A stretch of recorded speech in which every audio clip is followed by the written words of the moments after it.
nouvelle vidéo lecture dans laquelle je te lis la suite de Anne de Redmond que j'ai commencé à te lire dans une vidéo précédente. Donc aujourd'hui je te propose de te lire le chapitre 2 d'Anne de Redmond.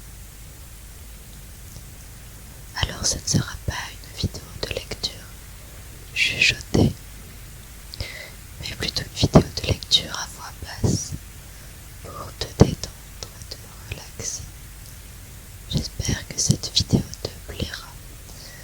J'ai fait le choix de ne pas te lire le livre directement en face à la caméra, mais plutôt de préenregistrer la lecture du chapitre et de te faire défiler des images des pages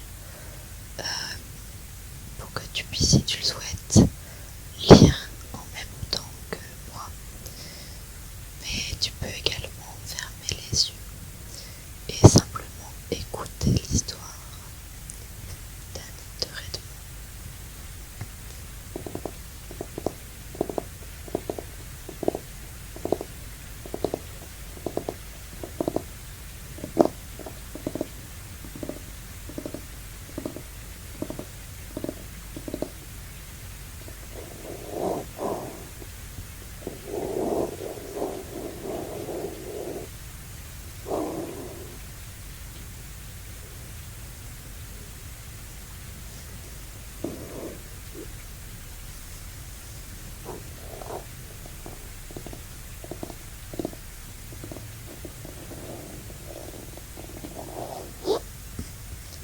Je vais allumer une petite bougie et je te laisse avec la lecture du livre. Chapitre 2. Guirlande d'automne. La semaine suivante passa très vite, chargée d'innombrables dernières choses comme les appelait Anne. Les visites à Dieu durent être faites et reçues, parfois plaisantes, parfois non, selon si les visiteurs et les visités partageaient de tout cœur les espoirs d'Anne ou s'ils pensaient que la perspective d'aller à l'université la rendait suffisante et qu'il n'était de leur devoir de la remettre à sa place. Un soir, la société d'embellissement du village d'Avonlea organisa une fête d'adieu en l'honneur d'Anne et de Gilbert, chez Josie Pye. Ils choisirent sa maison, car d'une part elle était grande et pratique, et d'autre part, car ces derniers soupçonnaient fortement que les filles Pye refuseraient de participer s'ils déclinaient l'offre tant disposée. Ce fut un moment très agréable, car les sœurs se montrèrent courtoises et ne firent ni ne dirent rien qui eût pu gâcher l'harmonie de l'instant, ce qui n'était pas dans leurs habitudes. Josie était étrangement aimable, à tel point qu'elle fit même remarquer à Anne, avec toutefois un peu de condescendance. « Ta nouvelle robe te va assez bien, Anne. Vraiment, tu es presque jolie dedans. »« Comme c'est gentil de ta part, » répondit Anne, les yeux pétillants. Son sens de l'humour se développait, et les remarques qui l'auraient blessée quand elle avait 14 ans n'étaient plus désormais qu'une source d'amusement.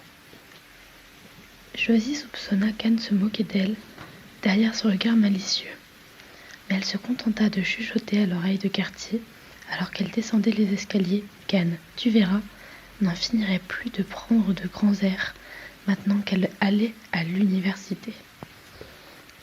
Toute la bande était là, pleine du rire, de la gaieté, de l'insouciance de la jeunesse. Diana Barry, avec ses joues roses creusées de fossettes, suivie de près par son fidèle Fred. Jeanne Andrews, soignée, raisonnable et naturelle. Ruby Gillis, plus élégante et lumineuse que jamais, dans son chemisier de soie crème. Des géraniums rouges ornant ses cheveux d'or. Gilbert Blythe et Charlie Sloane, qui essayaient tous deux de se tenir le plus près possible de l'insaisissable Anne. Carrie Sloane, pâle et mélancolique, parce que son père, disait-on, interdisait à Olivier Kimball de s'approcher de la maison.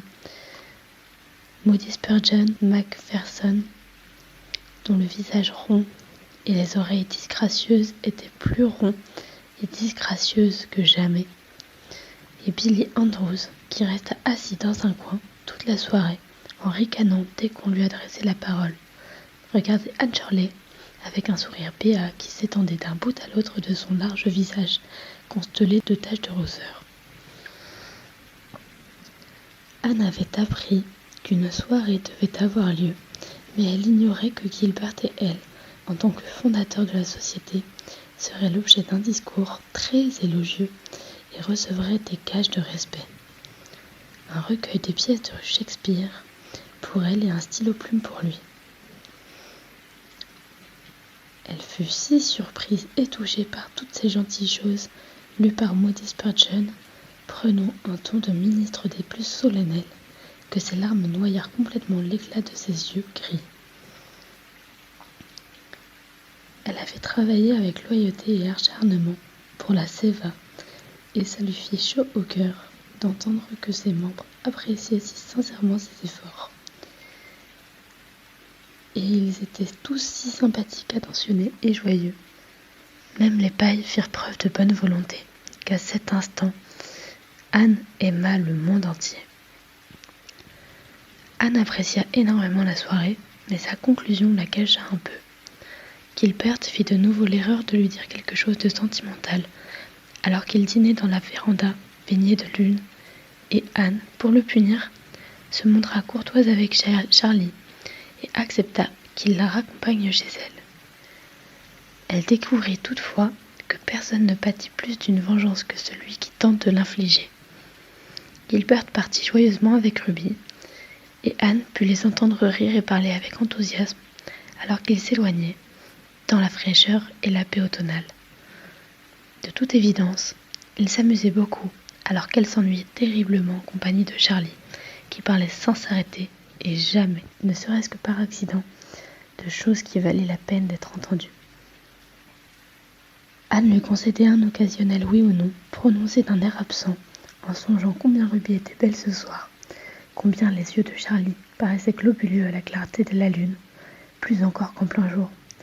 Et comme le monde, curieusement, n'était plus aussi merveilleux qu'il avait semblé l'être plus tôt dans la soirée.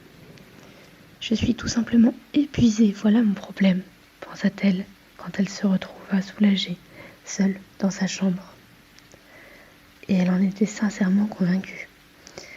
Mais le soir suivant, une petite ébullition de joie, comme provenant de quelque source secrète et mystérieuse, remonta jusque dans son cœur quand elle vit Gilbert arpenter le bois hanté, avant de traverser le vieux pont de bois de sa démarche rapide et résolue, si particulière. Alors Gilbert ne passerait pas sa dernière soirée avec Ruby Gillis après tout. « Tu as l'air fatiguée, Anne, lui dit-il. « Je suis fatiguée, et même plus, je suis en colère. Je suis fatiguée parce que j'ai passé la journée à préparer ma valise et à coudre. Et je suis en colère parce que 6 femmes sont venues me dire au revoir, et chacune d'entre elles a réussi à glisser quelque chose qui a semblé ôter toute couleur à la vie, la rendant aussi grise, sombre et morne qu'un matin de novembre. »« Les VIP, commenta élégamment Gilbert. « Oh non, elles ne sont pas comme ça, répondit Anne avec sérieux. C'est bien le problème. S'il s'agissait de VIP, je ne m'en serais même pas préoccupée. Mais ce sont toutes de gentilles dames, tendres comme des mères, qui m'aiment et que j'aime en retour. Et c'est pourquoi ce qu'elles m'ont dit, ou ce qu'elles ont suggéré, me pèse tant. Elles ont laissé entendre que j'étais folle d'aller à Redmond, pour essayer d'obtenir un diplôme en art, et depuis je ne peux m'empêcher de me demander si elles n'ont pas raison. Madame Sloane a soupiré et dit qu'elle espérait que j'aurais la force de tenir jusqu'au bout, et je me suis tout à coup vue en victime désespérée d'une dépression nerveuse à la fin de ma 3e année.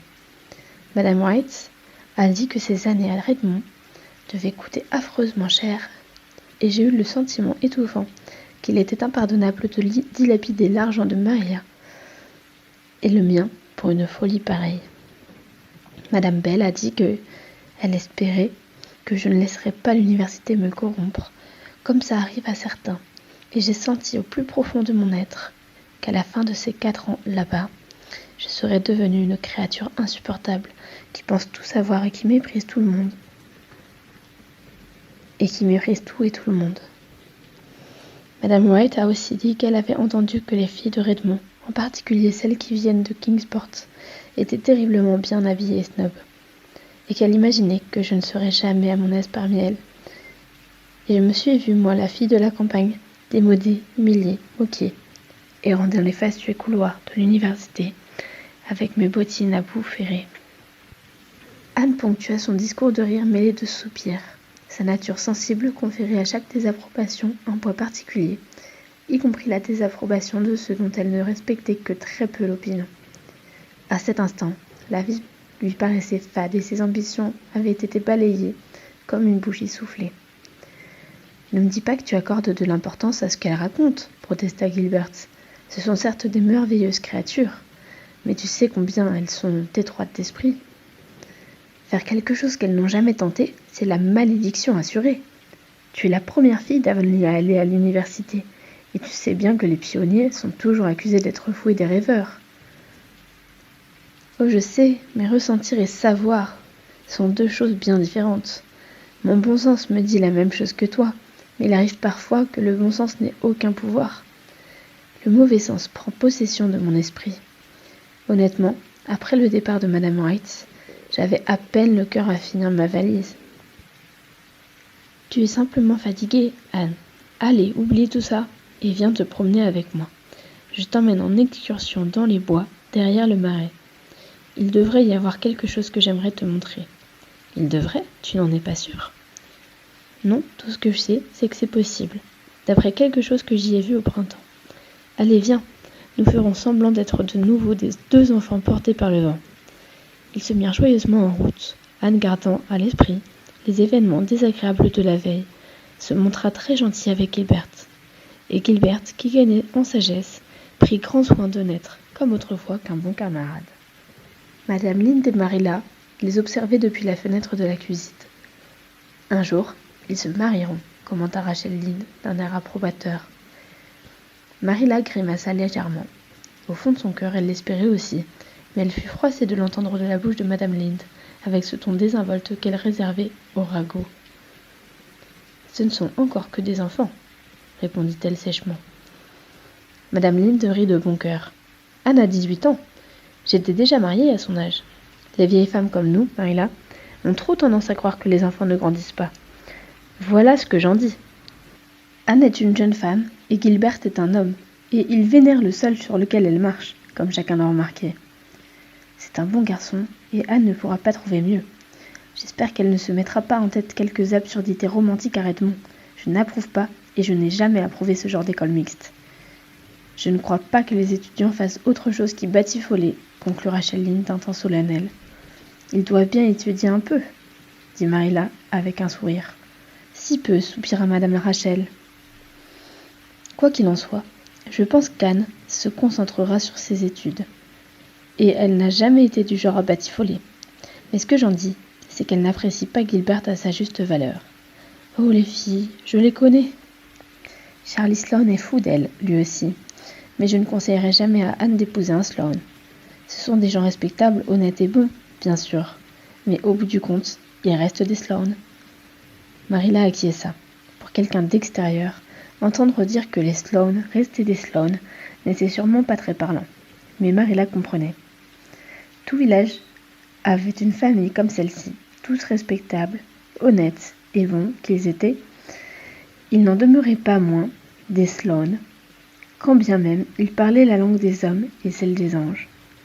Gilbert et Anne, qui ne savaient heureusement pas que leur avenir était ainsi planifié par Madame Rachel, se baladaient tranquillement à travers les ombres du pointé. Au loin, les collines moissonnées se prélassaient dans les lueurs ambrées du couchant sous un pâle ciel aérien de rose et de bleu. Les lointains bosquets d'épicéas étaient d'un bronze ardent et leurs longues ombres s'étiraient jusque sur les prés du plateau.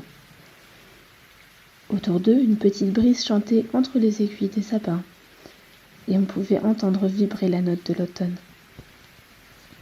Ce bois est véritablement hanté maintenant, par nos souvenirs, dit Anne, en se penchant pour cueillir des fougères que le givre avait blanchies comme de la cire.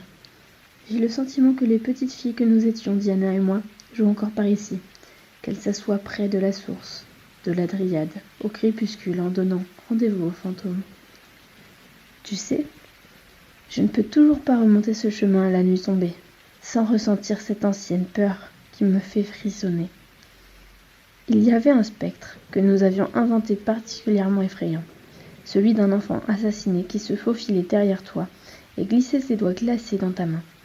Je dois avouer que depuis ce jour, je ne peux m'empêcher d'imaginer ces petits pas furtifs dans mon dos quand je viens ici le soir. Je n'ai pas peur de la dame blanche, du cavalier sans tête ou des squelettes, mais j'aimerais ne jamais avoir inventé le fantôme de cet enfant. Comme toute cette histoire avait mis Marilla et Madame Barry en colère, conclut Anne en riant à ce souvenir.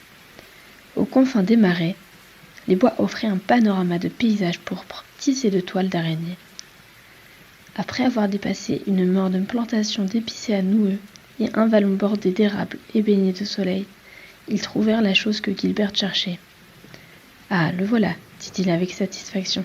« Un pommier, caché ici ?» s'exclama Anne enchantée. « Oui, un vrai pommier chargé de pommes, ici au milieu des pins et des hêtres, à plus d'1 kilomètre de tout verger. Je me promenais là un jour de printemps, et je l'ai vu, tout blanc de fleurs. Alors j'ai décidé de revenir à l'automne, pour voir s'il donnerait des fruits. Et tu vois, il croule sous les pommes. Et elles paraissent bonnes, fauves comme des rainettes, mais d'un beau rouge foncé sur les joues. La plupart des pousses sauvages donnent des fruits verts peu appétissants. J'imagine qu'il a poussé à partir d'une graine tombée là, par hasard, il y a des années, dit Anne rêveusement. Comme il a grandi et s'est épanoui, et a tenu bon, seul ici, entouré d'étrangers, ce courageux petit arbre. Tu vois ce tronc mort recouvert d'un coussin de mousse ? Assieds-toi dessus, Anne. Ce sera comme un trône dans cette forêt. Je vais grimper pour cueillir quelques pommes. Elles poussent toutes très haut, parce que l'arbre doit tendre ses branches vers le ciel pour atteindre la lumière du soleil.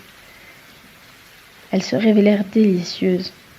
Sous leur peau fauve, la chair était blanche, très blanche, discrètement nervurée de rouge, et au-delà de leur goût, elles avaient une certaine nuance exquise et sauvage qu'aucune pomme de verger n'aurait pu posséder. La pomme fatale du jardin d'Éden n'avait pas meilleur goût, déclara Anne. Mais c'est l'heure de rentrer. Tu vois le soleil se coucher il y a 3 minutes et maintenant, la lune s'est levée. Quel dommage que nous n'ayons pu saisir le moment de la transition. Et j'imagine que ces moments-là ne se laissent jamais faire. Contournons les marais et rentrons par le sentier des amoureux. Tu es toujours aussi en colère que tu l'étais tout à l'heure, Anne ? Plus du tout. Ces pommes ont été comme une manne pour une âme affamée. Je sens que j'aimerais Redmond et que j'y passerai 4 superbes années. Et après ? Oh, après, il y aura bien un autre tournant sur le chemin, répondit Anne avec légèreté. Je ne sais pas ce qu'il me réserve, mais c'est mieux comme ça. C'est plus agréable de ne pas savoir. Le sentier des amoureux était charmant ce soir-là, paisible et mystérieusement indistinct, sous les pâles rayons de la lune.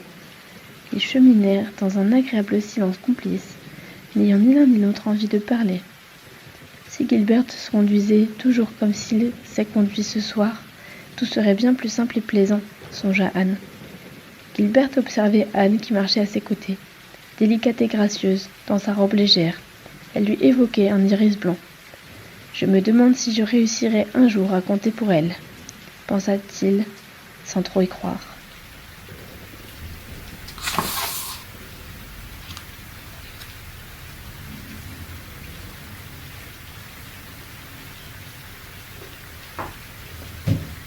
Cette vidéo est déjà terminée. J'espère qu'elle t'aura relaxé. On se retrouve très prochainement pour une vidéo de lecture du chapitre 3 d'Anne de Redmond. Je te souhaite une